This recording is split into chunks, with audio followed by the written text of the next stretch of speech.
How's it going, everybody? Today I'm reviewing Transformers The Rise of the Beasts.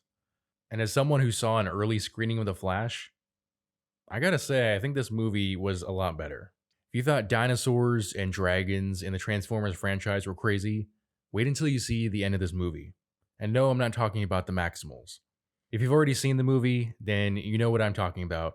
And if you haven't seen it and don't want it ruined for you, I put spoilers in the title and description, so get out of here. There are many things to like about this movie, such as the special effects, the sound, the introduction of the Maximals, and Unicron to the franchise.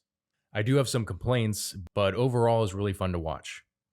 Quick disclaimer, if you saw the way some of the people involved in the film were marketing it, specifically, I think it was either the director or one of the actors, maybe both, I think was talking about how great it is that Hispanic and Black people will finally get the spotlight in the franchise. And I'm sure people have looked at that and already decided that the film is woke without having seen it, but it's not. Despite how those morons made it sound, the film is somehow surprisingly not plagued by identity politics. So let's be honest with ourselves. Nobody goes to see a Transformers film for the plot. There is always some urgent mission to acquire some object that could potentially destroy the Earth or restore Cybertron or both. And this film keeps with that tradition. The Autobots team up with the Maximals, which are Cybertronians who transform into animals instead of vehicles, in order to stop the evil Scourge from getting hold of the Transwarp Key that will allow Unicron, the ancient destroyer of Transformers lore, to cross time and space and consume the Earth as he has supposedly done to many other planets. It's a big deal. There's a lot of concepts being thrown around. I'll try to make it as simple as possible. And if you saw this movie and thought of Galactus and his heralds multiple times throughout the film, you're not alone. If you didn't know, this is actually the second film in the Transformers reboot, with the first being Bumblebee. Though that film is only referenced once, and there are no returning characters other than Optimus and Bumblebee, who takes a backseat role to the character Mirage, as well as to the two human characters, Noah and Elena. I definitely prefer the silent Bumblebee to Mirage. Mirage's primary purpose is comedic relief and to constantly let you know that this film takes place in the 90s with his incessant references. The human characters Noah and Elena serve the purpose of fitting into small spaces. No, literally. During 3 pivotal points of the film, Noah and Elena are used to fit into places that the Transformers can't. Technically, the Autobots used Noah the first time because they wanted to take the stealth approach, but still. Even though it's a poor justification for having them in the movie, I did appreciate that they did away with the chosen one trope that they had with Sam Witwicky and Cade Yeager. Noah is just an ex-army guy, and Elena is an archaeologist, I think. Their dialogue is also, thankfully, not as clunky and embarrassing to watch as in past Transformers, for the most part. I will say they both suffer from the overuse of 90s slang. The film also does something rather interesting with Noah at the end, and no, I'm not talking about Mirage becoming an Iron Man suit for Noah, which honestly was the worst part of the movie for me. It reminded me of one of the recent Predator films, where the main character gets a tech-based Predator suit at the end. I'm not too bothered about the flaws behind how these characters were written because I don't go to these movies for the human characters. So let's talk about the Maximals. Having been born in the early 90s, Beast Wars was actually my first look at the Transformers franchise. I mean, technically it was Beast Machines. I don't think I was old enough to remember if I'd ever seen Beast Wars, but I did watch the reruns. Obviously, the animation doesn't hold up, but the story of that series was not only surprisingly good for its time, but some of the modern Transformers series make Beast Wars look like Shakespeare. Despite being called Rise of the Beasts, the Maximals don't get as much screen time as I would have hoped, and of the Maximals, Optimus Primal, their leader, and Air Razor are the only ones to get fleshed out much as characters, with Cheetor and Rhinox only getting a couple lines each.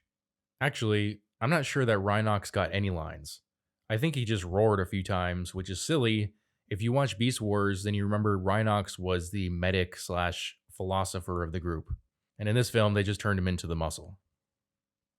The original lineup from Beast Wars is present, except for the absence of Dinobot and Rat Trap being replaced by Air Razor, who showed up later in the series. The Maximal's mission is also quite different from the original series as well, In the film, they're trying to keep the trans warp key safe from Unicron, which they've been doing by hiding out on Earth for centuries. But here's where it can get a little confusing because the Maximals are actually from the future. Remember, the trans warp key can travel through space as well as time. So even though they've been on Earth since ancient times before the Autobots arrived, they are actually the Autobots' future. In fact, Optimus Primal even named himself after the great hero Optimus Prime of his past. He even acts more like how Prime used to.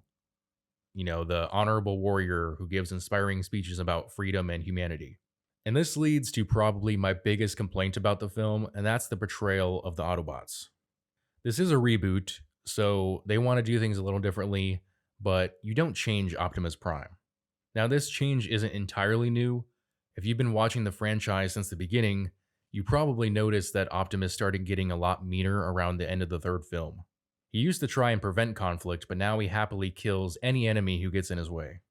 And where Optimus and the Autobots typically look at humans as true allies, in this film, the Autobots are straight up using the humans.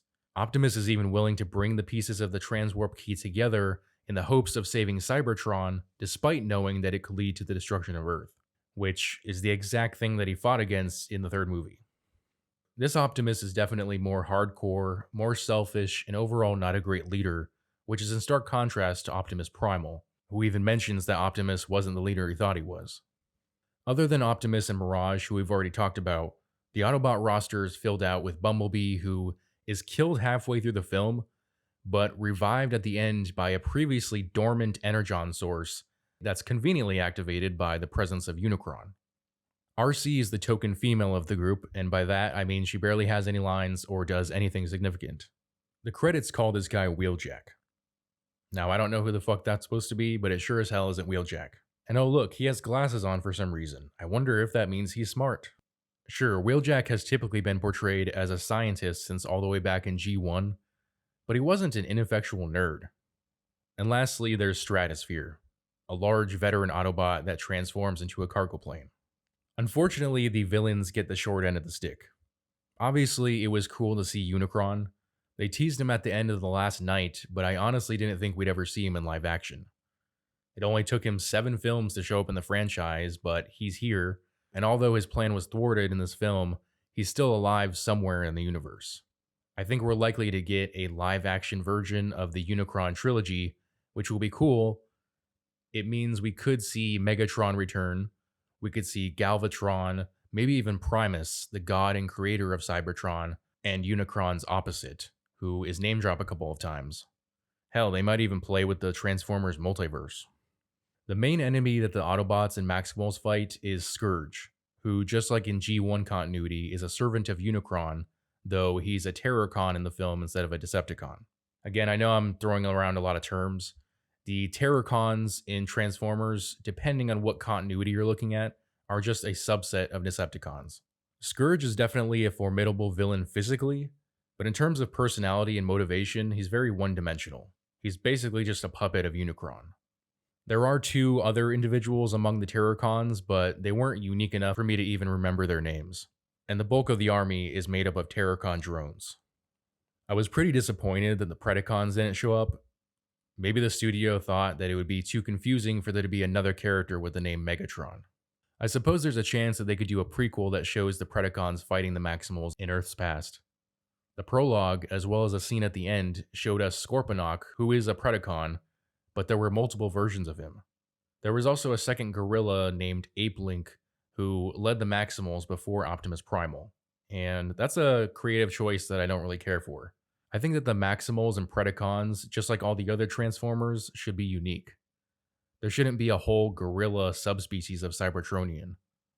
The main thing that I would fix in this film was getting rid of Mirage, or at least cutting out all the bad jokes and 90s references, which was about 99% of his dialogue. It would have also given more screen time to the other characters, which they could have used to flesh out the Maximals and Terrorcons more. Now let's get to the big reveal at the end. Towards the end of the film, Noah goes to a job interview and gets recruited into G.I. Joe after they find out that he helped save the world. So I don't know if we'll see Noah in Transformers, but we will see him in G.I. Joe and the crossover films. So they are officially doing a live-action cinematic universe crossing over Transformers with G.I. Joe. I thought introducing Maximals was the extent of their changing the franchise, but this is huge. If you had told me as a kid that there would one day be a Transformers G.I. Joe live action universe, that would have blown my mind. I'm not sure if they're going to reboot the G.I. Joe universe, but I hope they do because honestly, the movies we've gotten so far were crap. There's also another issue that I foresee, and it's based on some of the G.I. Joe Transformers comics that I've read. To me, it feels like the Joes can be made somewhat irrelevant when thrown into a world with giant fighting robots who can shoot laser beams and turn into cars and jets. I mean, we've seen several Transformers films where a Spec Ops team worked alongside the Autobots. And when you watched that, did you care about them? Or were you like me and just wanted to get back to the Transformers? I don't know. It'll be a live action movie, so hopefully they'll find some way to make both groups equally entertaining. Even though I have some complaints about this film and some reservations about the franchise's future, overall I really enjoyed it. I'm excited for the future of the Transformers side of the cinematic universe and cautiously optimistic about the G.I. Joe stuff. I'm sure I'll get shit for this, but after seeing The Flash and Across the Spider-Verse, honestly, Transformers was the best of the three. It was just fun. But feel free to disagree with me in the comments and tell me what you think about the future of the franchise with the inclusion of G.I. Joe. If you guys enjoyed this video, I would appreciate it if you hit that like and subscribe button as well as the notification bell so you never miss out on a new video. Thanks for watching.